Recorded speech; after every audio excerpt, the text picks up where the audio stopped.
Assalamualaikum warahmatullahi wabarakatuh. Saya Indah Puspita Dewi dari kelas HES 3B dengan NIM 11904044.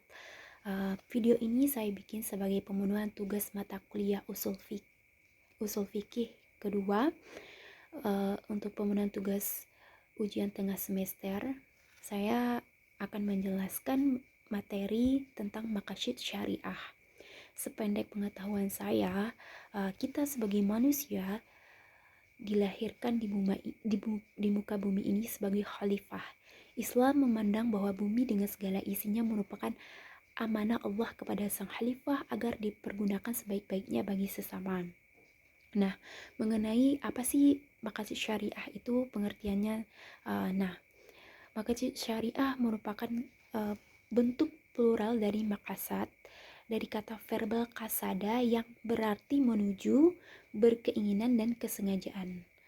Secara terminologis, maqasid syariah dapat diartikan sebagai tujuan-tujuan ajaran Islam atau dapat juga dipahami sebagai tujuan pembuat syariat, yaitu Allah dalam menggariskan syariat Islam.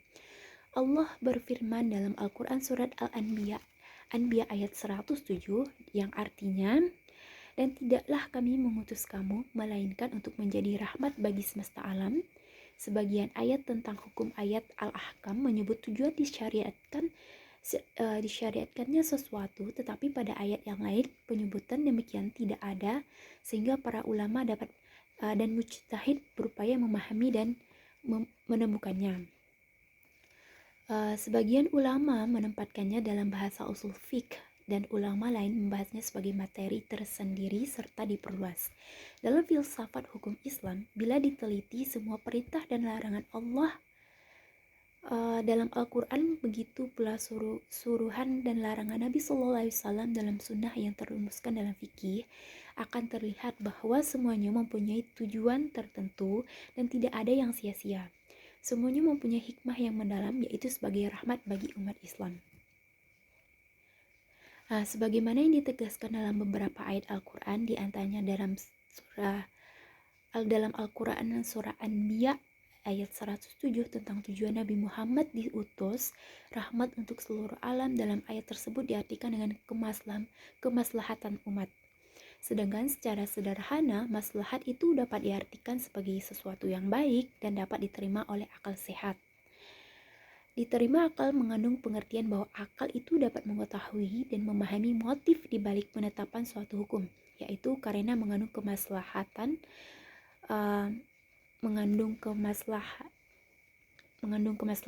untuk manusia. Maqasid syariah yaitu ilmu yang mengutarakan rahasia, nilai, hikmah, prinsip, dan kebijaksanaan disebabkan hukum-hukum syariat. Maqasid dapat menjawab persoalan mengapa, apa, dan bagaimana, yaitu persoalan-persoalan yang selalu ada dalam suatu hukum. Sebab itu, perbincangan tentang maqasid syariah memerlukan kepahaman tentang perbedaan antara maqasid, tujuan, dan al-wasali. Al-Qarafi menjelaskan bahwa maqasid syariah adalah mutadamminatu dua al-masalih wal al-mafasid fi anfusiha, yang mengandung maslahat dan mafsadah pada dirinya. Tujuan dari maqasid syariah itu sendiri dalam pandangan Al-Ghazali dan juga para fuqaha lainnya saling berhubungan satu sama lain, berada dalam satu proses perputaran sebab akibat. Tujuan memperkuat alat dan lebih jauh akan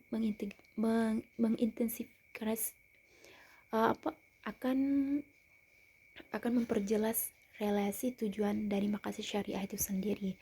Imam Al-Ghazali dan Asy-Syatibi mengurutkan keimanan, kehidupan, akal, keturunan, dan harta benda serta secara radikal berbeda dari urutan ekonomi konvensional, di mana keimanan tidak memiliki tempat. Keimanan ditempatkan pada urutan pertama karena menyediakan pandangan dunia yang cenderung berpengaruh pada kepribadian manusia, perilakunya, gaya hidup, cita rasa, dan preferensinya dan sikapnya terhadap orang lain.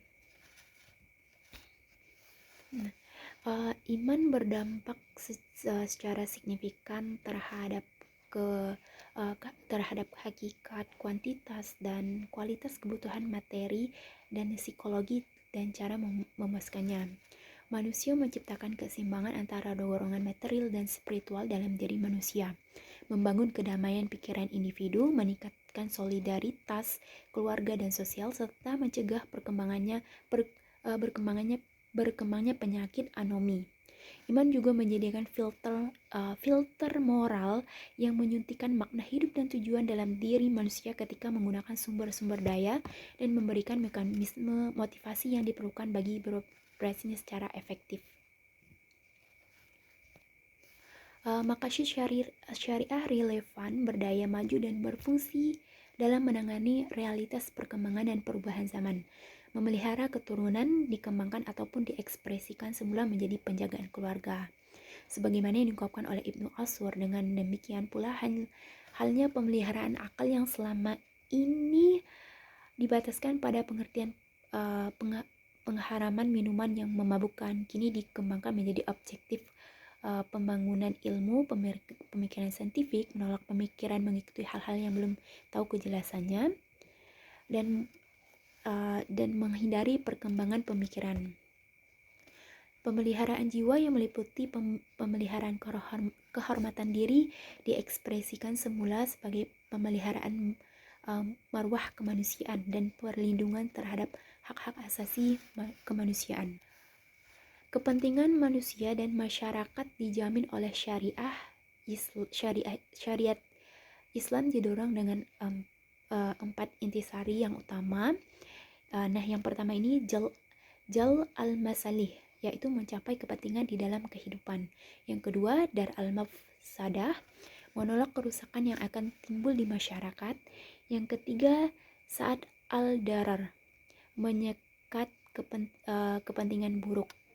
Yang keempat, takayur al-zaman, mementingkan faktor peredaran zaman merujuk kepada perkara yang matlamat utama hukum Islam bagi memelihara kemaslahatan atau kepentingan masyarakat yang terbagi kepada 3 bentuk kepentingan.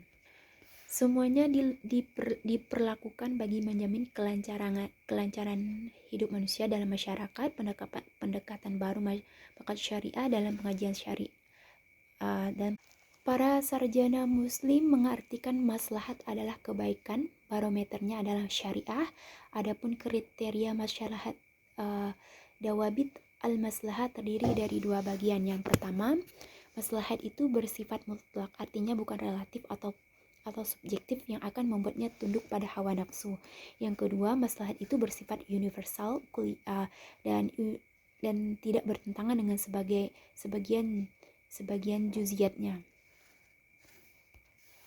Pembagian maqasid syariah. Kemaslahatan dari segi kepentingan terdiri dari maslahat daruriyat. Maslahat daruriyat adalah sesuatu yang harus ada untuk mewujudkan kemaslahatan yang terkait dengan dimensi duniawi dan ukhrawi. Apabila hal ini tidak ada, maka akan menimbulkan kerusakan bagi hilangnya hidup dan kehidupan seperti makan, minum, sholat, puasa, dan ibadah-ibadah lainnya. Ada 5 hal yang paling utama dan mendasar yang masuk dalam jenis maslahat daruriyat ini. Yang pertama, memelihara agama. Yang kedua, memelihara jiwa. Yang ketiga, memelihara akal. Yang keempat, memelihara keluarga. Yang kelima, memelihara harta. Yang kedua, maslahat hajiyat. Maslahat hajiyat adalah maslahat yang berupa kebutuhan sekunder apabila tidak diwujudkan, tidak sempat mengancam keselamatan, namun manusia mengalami kesulitan. Syariat Islam menghilangkan segala kesulitan ini. Dalam lapangan muamalat disyariatkan banyak macam akad serta berbagai macam jual beli.